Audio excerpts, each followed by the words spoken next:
चलिए next topic start करते हैं, समास। समास मैंने आपको पढ़ा दिए हैं, अब इसका प्रैक्टिस सेट लगा लेते हैं और बाद बाकी मैं इसमें भी आपको समझाता चलूंगा। तो गुरुदेव, गुरु है जो देव, जहां पर भी है जो का भाव आ जाता है, जहां पर विशेषता बताई जाती है, वहां पर कौन सा समास हो जाता है? कर्मधार समास होता है। बात क्लियर है? चलो, बारहसिंगा, बारह शिंगा, जहां पर भी संख्या हिंदी की आ जाए वहां पर आंसर क्या होता है? बहुब्री। और जहां पर भी संख्या संस्कृत की हो वहां पर आंसर होगा द्विगु समास। और वैसे भी बारहसिंगा एक विशेष प्रकार का हिरण होता है, उसको हम बारहसिंगा कहते हैं, तो आंसर क्या हो जाएगा? बहुब्री समास हो जाएगा। बात क्लियर है? चलिए आगे की बात करते हैं। तो आगे का क्वेश्चन हमारा, निम्नलिखित में से कौन सा अव्ययभाव समास का उदाहरण है? तो अव्ययभाव समास हमारा ये कहता है जहां पे अव्यय पद आ जाते हैं, जैसे प्रत्यय हो गया, हर, भर, प्रत्यय, अनु, आ, बे, बिना। बात क्लियर है? बे, ये सब, वी, ये जितने भी उपसर्ग हैं वो सब के सब हमारे किस में आते हैं? अव्ययभाव समास में आते हैं। तो प्रतिधन, प्रति क्या आ गया? प्रतिदिन, तो यानी कि प्रति आ गया, तो ये हमारा क्या हो जाएगा? अव्यय पद है। ठीक है, तो ये अव्ययभाव समास का हो जाएगा। कुमारी किस में आएगा? कुमारी, तो क, को, निश, निर, दुश, दुर और शु, अगर ये उपसर्ग आ जाते हैं तो हमारे किस में आता है? कर्मधार समास में। तो कुमारी क्या हो जाएगा? कर्मधार समास हो जाएगा। बात क्लियर है? चलिए, जिस समास में उत्तर पद प्रधान के साथ ही पूर्व पद तथा उत्तर पद में विशेषण और विशेष्य का संबंध भी होता है, उसे कौन सा समास कहते हैं? तो यहाँ पर विशेष्य और विशेषण की बात हो जाती है, वहां पे हमारा कर्मधार समास होता है और इसमें है जो का भाव लग के आता है। निम्नलिखित में से कर्मधार समास किस में है? तो कर्मधार समास किस में है? चक्रपाणी, चक्र है जिसके पाणी में, अर्थात विष्णु जी या कृष्ण भगवान हो गए, और ये किसका हो जाएगा तुम्हारा? ये तुम्हारा हो जाएगा बहुब्री समास का। ठीक है। नीलोत्पल, नीला है जो उत्पल, नीला है जो उत्पल, तो नीला है जो उत्पल, नीलोत्पल, यानी कि ये किसका हो जाएगा? यहाँ पर विशेषता बताई जा रही है, तो ये कौन सा हो जाएगा? कर्मधार समास। माता पिता, माता और पिता, ये हमारा द्वंद्व समास हो जाएगा। चतुर्गम, तो ये क्या है? संस्कृत की संख्या, आगे द्विगु समास हो जाएगा। जिस समास के दोनों पद अप्रधान होते हैं वहां पर कौन सा समास होता है? तो जहां पर दोनों पद अप्रधान होते हैं वरन तीसरा पद प्रधान होता है, वहां पर बहुब्री समास होता है हमारा। ठीक है। जितेंद्रिय में कौन सा समास है? तो जितेंद्रिय सारे समास, जिस जीत लिया है, जिसने अपने इंद्रियों को, यानी कि कोई विशेष, तो हो गया हमारा बहुब्री समास। देवासुर, देव धन असुर बराबर देवासुर, देव प्लस असुर बराबर देवासुर, तो देव और असुर यानी कि द्वंद्व समास, जहां पर द्वंद्व की बात की जाती है, दोनों पद प्रधान होते हैं हमारे। देशांतर, तो देश प्लस अंतर बराबर देशांतर हो जाएगा। ये हमारा तत्पुरुष समास में भी चेक होकर रखा है और बहुब्री में भी कहीं कहीं आ जाता है। तो वैसे तो देशांतर किसमें चला गया? आपका तत्पुरुष। दीनानाथ, दिनों के हैं जो नाथ, दिनों का नाथ, तो ये संबंध तत्पुरुष में चला जाएगा, दिनों का नाथ। मुख दर्शन, ठीक है, मुख का दर्शन, तो ये किसमें चलेगा? तत्पुरुष समास। कौन सा शब्द बहुब्री समास का सही उदाहरण है? तो बहुब्री समास का पूछा है, तो निश्चिदिन, त्रिभुवन तुम्हारा द्विगु हो गया, पंचानन, ये सब किसके हैं तुम्हारे? ये बहुब्री के हैं, पंचानन। ठीक है। और आपका दशानन, पंचानन, लंबोदर, ये सब के सब किसमें चले जाते हैं? आपके बहुब्री समास। निशाचर, तो निशाचर किसमें जाएगा? रात्र को चरण करने वाला, रात्र को भ्रमण करने वाला निशाचर होता है और ये बहुब्री समास में चला जाएगा, विशेष व्यक्ति होता है। चौराहा, तो मैंने बताया था अगर संख्या किसकी आ जाए? संस्कृत की, अगर बात यहीं पे आती, चार राहें हैं जिसकी, तो चार राहों में कौन सा समास? तो हम किस में आते? बहुब्री में। लेकिन संख्या अगर संस्कृत किया जाए तो आंसर क्या होगा? द्विगु समास। जैसे अगर मैं यहाँ पे कहता चौपाई, तो चौपाई में जाता द्विगु समास, क्योंकि चौ संस्कृत की संख्या, लेकिन अगर मैं बात करता चारपाई, तो चारपाई में जाता बहुब्री समास। चलो ठीक है। दशमुख में कौन सा समास है? तो 10 है जिसके मुख, दशमुख यानी कि रावण की बात कर रहा है, वही दशानन की बात कर रहा है, यानी कि बहुब्री समास हो जाएगा। और देखो यहाँ पर ये संख्या 10। सुपुरुष, सु, तो अच्छा है जो पुरुष, अच्छा है जो पुरुष, मैंने बताया था का, को, निश, नुर, दुस, दुर और शो, ये उपसर्ग अगर आ जाए तो हमारा कौन सा समास हो जाता है? कर्मधार हो जाता है। चलो, विशेषण और विशेष अभी भी बताया था कर्मधार होगा। ठीक है। निम्नलिखित में से एक शब्द में द्विगु समास है, उस शब्द का चयन कीजिए। तो द्विगु समास में होता क्या है? द्विगु समास में भैया हमारी संख्या आ रही होती है, और संख्या किसमें? सप्ताह, 7। ठीक है, सप्त यानी सप्ताह। ठीक, चलिए नेक्स्ट आ जाते हैं, और हमारा है किस समास के दोनों शब्दों के समानाधिकरण होने पर कर्मधार समास होता है? तो किसके होता है? तत्पुरुष के। चलो, किसमें सही सामासिक पद है? तो सही सामासिक पद देखें तो पुरुष धान्वी, तो पुरुष प्लस धान्वी, पुरुष धान्वी। दिवारात्रि, दिव धन रात्रि बराबर दिव, दिवस और रात्रि, दिवरात्रि, तो सामासिक पद दिन, दिवस प्लस रात्रि बराबर दिवरात्रि हो जाता है। ठीक है। चलिए, दो सामासिक पद हो गए ना, दिन और रात। द्विगु समास का उदाहरण कौन सा है? तो द्विग पूछा है, संस्कृत वाला देख लो। तो त्रिभुवन संस्कृत की संख्या आ गई। इनमें से द्वंद्व समास का उदाहरण कौन सा? तो द्वंद्व समास हमारा क्या होता है? जहां पर दोनों ही पद प्रधान होते हैं, रुपया पैसा, और इसमें योजक चिन्ह आता है, तो योजक चिन्ह भी साथ है। पीताम्बर की बात करें तो पीला है जिसका अंबर, अर्थात कौन हो जाएंगे? ये तुम्हारे श्री कृष्ण या विष्णु जी की बात हो जाएगी, श्री कृष्ण हो जाएंगे। नेत्रहीन, तो नेत्र से है जो हीन, नेत्रहीन यानी कि अपादान में भी चला जाएगा आपका, ठीक है। और ये चौराहा, चौराहा किस में चला जाएगा? तो 4 राहें हैं जिसकी, चौराहा। और वैसे चौराहा संस्कृत की संख्या किसमें चला जाएगा आपका? द्विग में चला जाएगा। अव्ययभाव समास, तो अव्ययभाव समास की अगर बात करें का एक उदाहरण यथाशक्ति, तो यथा प्लस शक्ति बराबर यानी शक्ति के अनुसार, जैसे शक्ति संभव हो यानी शक्ति के अनुसार। पाप और पुण्य द्वंद्व समास। लंबोदर बहुब्रीय। देश प्रेम, देश के लिए प्रेम, देश के लिए भक्ति, देशभक्ति, देश के लिए प्रेम, देश प्रेम। संप्रदान तत्पुरुष हो जाएगा, गौ के लिए शाला, गौशाला, ठीक है। चलिए, परमेश्वर, परम है जो ईश्वर, है जो का भाव आ गया, कर्मधार समास। अनायास, अनायास तो मैंने बताया था जहां पर भी नहीं या निषेधात्मक शब्द आ जाए, अन, ना, निरा, गैर यानी कि अनायास मैंने बोला, तो ये कौन सा हो जाएगा? नए तत्पुरुष। मैंने बोला शून्य, शून्य का क्या हो जाएगा? अशून्य, नए तत्पुरुष, ठीक है। मैंने बोला संभव, संभव का असंभव। मैंने बोला जमानती, उसमें लग गया गैर, तो गैर जमानती। सब किस में चलेंगे? नए तत्पुरुष में। गौशाला अभी भी बताया था, गौ के लिए शाला तत्पुरुष। नवग्रह द्विग समास, 9, 9 संख्या आ गई, ठीक है। विद्यार्थी, विद्या के लिए अर्थी, तत्पुरुष समास हो जाएगा, ठीक है। कन्यादान, कन्या के लिए दान, कन्या के लिए नहीं होता है, कन्या का दान होता है। अगर तत्पुरुष में भी अंदर पूछता तो किसमें आता? संबंध। बात क्लियर है। साग और पात, साग पात द्वंद्व समास हो जाएगा। नीलकमल, नीला है जो कमल, कर्मधार यानी कि विशेषता बता रहा है। चलिए आगे की बात करते हैं। नेक्स्ट क्वेश्चन को देखिए, चतुर्भुज में कौन सा समास है? तो चतुर्भुज, तो यहाँ पे ये द्विग समास। चतुर्भुज वैसे हमारा किसका होता है? भगवान भी, मतलब आपके चतुर्भुज ये विष्णु का भी होता है, तो बहुब्री भी इसका आंसर होता है और द्विग भी आंसर होता है। बात क्लियर है। चतुर्भुज यानी कि 4 भुजाओं वाला, और चतुर्भुज यानी कि विष्णु जी। बात क्लियर। भाई और बहन, तो भाई और बहन द्वंद्व समास हो जाएगा। वनवास, वन के लिए वास या वन में वास, तो वनवास होता है तत्पुरुष हो जाएगा। पंचवटी, तो पंचवटी किसमें चला जाएगा? तो पंचवटी, अब यहाँ पे द्विग समास नहीं है तो हमारा आंसर क्या हो जाएगा? बहुब्री। बात क्लियर। वैसे हमारा सबसे पहले किसमें जाता? तो द्विग में जाता नहीं है। पीताम्बर अभी बताया, पीले वस्त्र जिसके। नरोत्तम, नरों में है जो उत्तम, ठीक है। नरों में उत्तम तो तत्पुरुष हो जाएगा। आजन्म, आजन्म आ हट जाएगा तो जन्म जन्म रह जाएगा। मैंने बताया था आ, ये क्या है हमारे? अव्ययपद, तो अव्ययपद समास हो। युधिष्ठिर, युद्ध में जो स्थिर, तो ये अलुक तत्पुरुष में जाता है। अलुक तत्पुरुष नहीं होगा तो हमारा किस में चला जाएगा? तब हमारा बहुब्री में चेक होता। बात क्लियर है। गगनचुंबी, गगन को चूमने वाला, तत्पुरुष समास। धक्का मुक्की, धक्का मुक्की में समास होता है बहुब्री। धक्कों के द्वारा की गई लड़ाई को धक्का मुक्की कहते हैं। गाला गाली, गालियों के द्वारा की गई लड़ाई को गाला गाली कहते हैं। बाताबाती, बातों के द्वारा की गई लड़ाई को बाताबाती कहते हैं। मुक्का मुक्की, मुक्कों के द्वारा की गई लड़ाई को मुक्का मुक्की कहते हैं। और लाठा लाठी की बात करें तो लट्ठों के द्वारा, लाठियों के द्वारा की गई लड़ाई को लाठा लाठी कहते हैं। और लाता लाती, लातों के द्वारा की गई लड़ाई को लाता लाती कहते हैं।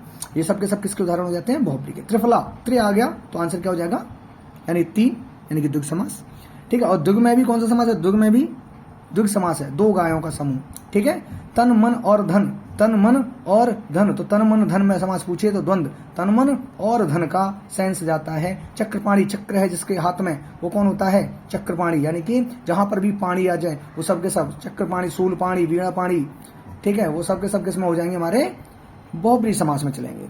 चलिए, पाप पुण्य में कौन सा समास है? तो पाप और पुण्य द्वंद्व समास हो गया। पंचवटी अभी बताया था। अगर बहुब्री समास उस वहां पे द्विग नहीं था इसलिए बहुब्री चेक होता है। अब द्विग आ गया तो क्या चेक होगा? हमारा द्विग समास चेक होगा। मृग नैनी, मृग के जैसे नैनों वाली, अर्थात कोई विशेष व्यक्ति, उसकी तुम क्या क्या विशेषता बताइए कि उसकी आंखें कैसी हैं? मृग के समान आंखों वाली है, तो कर्मधार समास होगा। महाजन, महान है जो जन, अर्थात कोई विशेष यानी कि कर्मधार यानी कि क्या हो गया? विशेषता बता दी। बात क्लियर है। नेक्स्ट क्वेश्चन पे आते हैं। 100 क्वेश्चन करेंगे इसके हम। जिसमें कोई पद प्रधान नहीं होता है तथा अन्य अर्थ प्रधान होता है तो वहां पे हमारा बहुब्री समास होता है। जलमग्न, जल में मग्न तत्पुरुष, और तत्पुरुष में भी पूछे तो कौन सा? अधिकरण तत्पुरुष। वज्र पाणी अभी बताया था, पानी आ जाए तो किसमें चले जाएंगे? हम बहुब्री में चलेंगे। पंचवटी अभी आया था तो द्विग समास हो जाएगा। अब देखो द्विग और बहुब्री दोनों साथ हैं लेकिन चेक क्या होगा? द्विग समास। बात क्लियर है। पहली प्रायोरिटी किस पे जाएगी?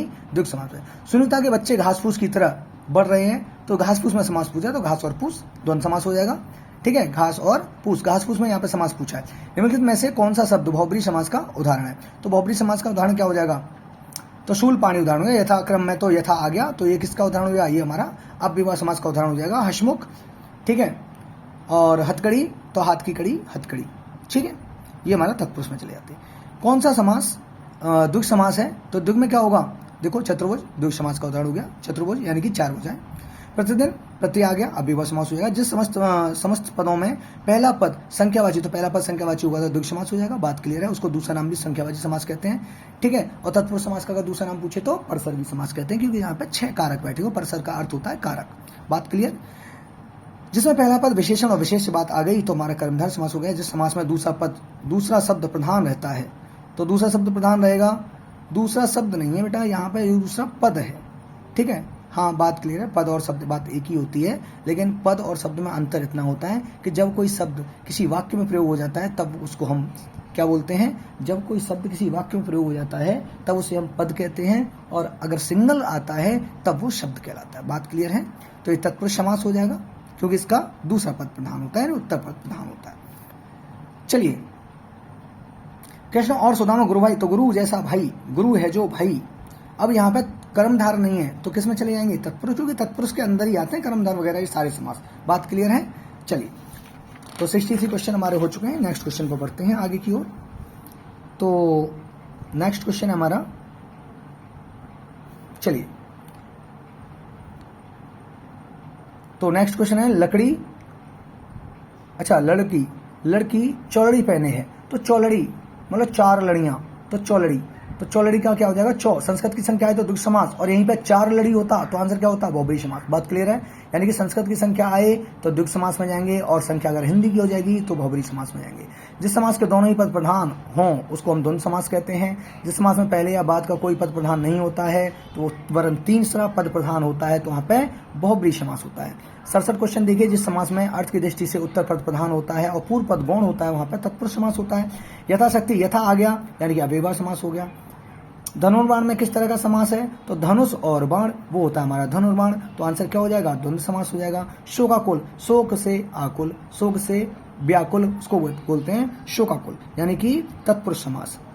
चलिए नेक्स्ट आ जाओ, अकाल पीड़ित, अकाल से पीड़ित वो क्या है हमारा, अकाल पीड़ित है, और तत्पुरुष समास आंसर हो जाएगा।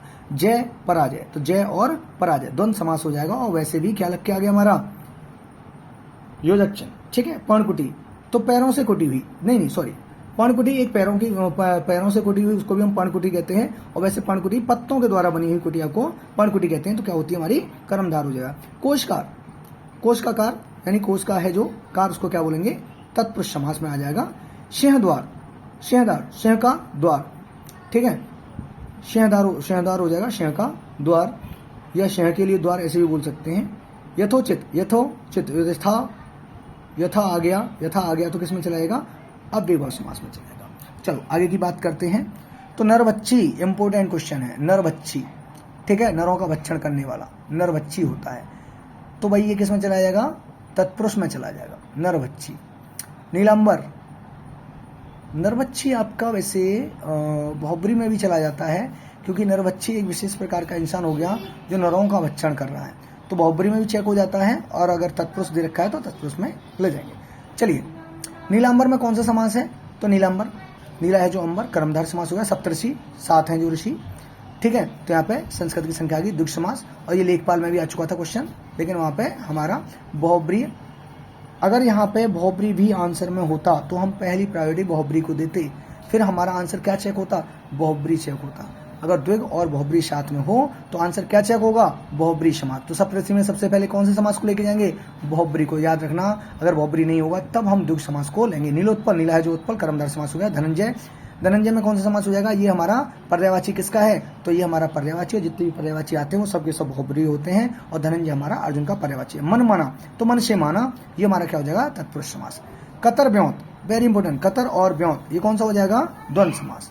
जय पराजय अभी भी आया था, जय और पराजय द्वंद्व समास होगा। हानि और लाभ, तो यहाँ पे द्वंद्व समास है नहीं, हानि और लाभ, तो आंसर क्या हो गया, इनमें से कोई नहीं। लंबोदर, लंबा है जिसका उदर, आंसर क्या हो जाएगा, अर्थात कौन, गणेश जी हो गए, तो बहुब्री समास हो जाएगा। तिरंगा, तो तिरंगा देखो यहाँ पर क्या आ गया, तिरंगा, तो 3 रंग वाला यानी कि तिरंगा द्विगु समास, यहाँ पे बहुब्री है ही नहीं, एक हमारा तिरंगा झंडा होता है, जब झंडे की बात करेगा तो हमारा क्या जाएगा, बहुब्री समास आएगा। पंचवटी शब्द में कौन सा समास है, तो पंचवटी हमारा क्या चला जाएगा, 5 वटों का समूह होता है पंचवटी, और ये द्विगु समास हो गया। परम आनंद, तो परम है जो आनंद बराबर परमानंद, परम है जो आनंद बराबर परमानंद हो जाएगा, कर्मधार समास हो जाएगा, जहां पर भी है जो का भाव आता है कर्मधार समास। द्वंद्व समास तो पाप पुण्य, पाप और पुण्य। नील कमल में कौन सा है, तो नील और कमल, नीला है जो कमल यानी कि कर्मधार समास विशेषतावाची समास कहते हैं, इसको बात क्लियर है। तो 91 क्वेश्चन हो चुके हैं और बस चलिए 107 तक कर लेंगे, ठीक है। चलिए, तो युग्म में से एक समास दृष्टि से अशुद्ध है, कौन सा शुद्ध है, तो चाल चलन, तो चाल और चलन, चाल चलन, रसोई के लिए घर, तत्पुरुष समास, दाल और रोटी, द्वंद्व, भरपेट, अव्ययभाव समास, ठीक है, चाल और चलन, चाल चलन होता है, ठीक है भाई। तो ये अव्ययभाव समास का नहीं है, चाल और चलन द्वंद्व समास का है। देशांतर, तो देशांतर बहुब्री, मैंने बताया था आपको उधर कि देशांतर हमारा बहुब्री में भी चेक होता है, ठीक है। तो देशांतर को हम किस में चेक करेंगे, बहुब्री में ही चेक होता है, तो ध्यान रखना यहाँ पर बहुब्री आंसर है हमारा। चलिए, त्रिवेणी, तो त्रिवेणी त्रि आ गया यानी कि संस्कृत की संख्या आ गई, द्विगु समास हो जाएगा। वैसे भी संख्यावाची समास का शाब्दिक अर्थ होता है, समास का शाब्दिक अर्थ क्या होता है, तो संक्षेप, यानी किसी चीज को, किसी बड़ी बात को अगर मैं छोटे रूप में कहूँ, जैसे मैंने बोला रसोई के लिए घर बनवाना है, तो मैं किसकी बात कर रहा हूँ, रसोई घर की बात कर रहा हूँ। मैंने कहा विद्या के लिए आलय बनवाना है, तो मैं किसकी बात कर रहा हूँ, विद्यालय की बात कर रहा हूँ। मैंने गौ के लिए शाला बनवानी है, तो मैं गौशाला की बात कर रहा हूँ। यानी किसी बड़ी बात को छोटे रूप में कह देना, वही क्या होता है हमारा संक्षेपण कर दिया, यानी संक्षिप्तीकरण कर दिया, वही हमारा समास कहलाता है। उपकूल में कौन सा समास है, तो उप प्लस कूल बराबर उपकूल होता है, अव्ययभाव समास हो जाएगा। यथाशक्ति, तो यथा आ गया अव्ययभाव समास होगा। चौराहा अभी भी आया था, द्विगु समास हो जाएगा। निर्विवाद, निर्विवाद, ठीक है, तो निर्विवाद में कौन सा समास हो जाएगा तुम्हारा, निर्धन विवाद बराबर निर्विवाद। मैंने बताया निष्निर दुष्दुर और शु, तो कौन सा हो जाएगा, कर्मधार समास हो जाएगा। चलिए, निम्न में तत्पुरुष समास का उदाहरण कौन सा है, तत्पुरुष समास कौन सा है हमारा, तो आत्म प्लस निर्भर, यानी आत्मपय है जो निर्भर, आत्मनिर्भर, आत्म के लिए निर्भर, अपने ऊपर निर्भर। धनंजय हमारा वो हो जाएगा कौन सा, बहुब्री समास, एक तरफा, एक आगी संख्या, ठीक है। और वक्रतुंड, ये तुम्हारा बहुब्री समास में चलेगा। वक्र है जिसका तुंड, वक्रतुंड कहते हैं उसको। चलो, चंद्रशेखर शब्द में समास पूछो, चंद्रशेखर, चंद्रमा है जिसके शिखर पर, अर्थात शिवजी हो गए। चंद्रमौली, चंद्रमस्तक, चंद्रभाल, ये सब इसी के हो जाएंगे, ठीक है। द्विगु समास का उदाहरण पूछा जाए तो द्विगु समास त्रिभुवन हो गया, 3 राहें मतलब 3 भवन। चौराहा 4 राहें हैं जिसकी, चौ आ गई संस्कृत की संख्या। अब देखो चौराहे में बहुब्री और द्विगु दोनों है, लेकिन प्रायोरिटी किसको जाएगी, संस्कृत है तो द्विगु समास को। समास का शाब्दिक अर्थ अभी भी आया था, संक्षेप होता है। दशानन शब्द में कौन सा समास है, तो दशानन क्या हो, दस आनंद जिसके अर्थात बहुब्री समास। रावण की बात की जाए, रोग पीड़ित, तो रोग से पीड़ित यानी कि तत्पुरुष समास में चला जाएगा। प्रतिमान की बात करें तो प्रत्यय हट जाएगा, मान रह जाएगा, उसका अर्थ खत्म हो जाता है, और जहां पर भी अर्थ खत्म हो जाता है वहां पे हमारा अव्ययभाव समास होता है। तो आज के लिए इतना ही, समास के लिए।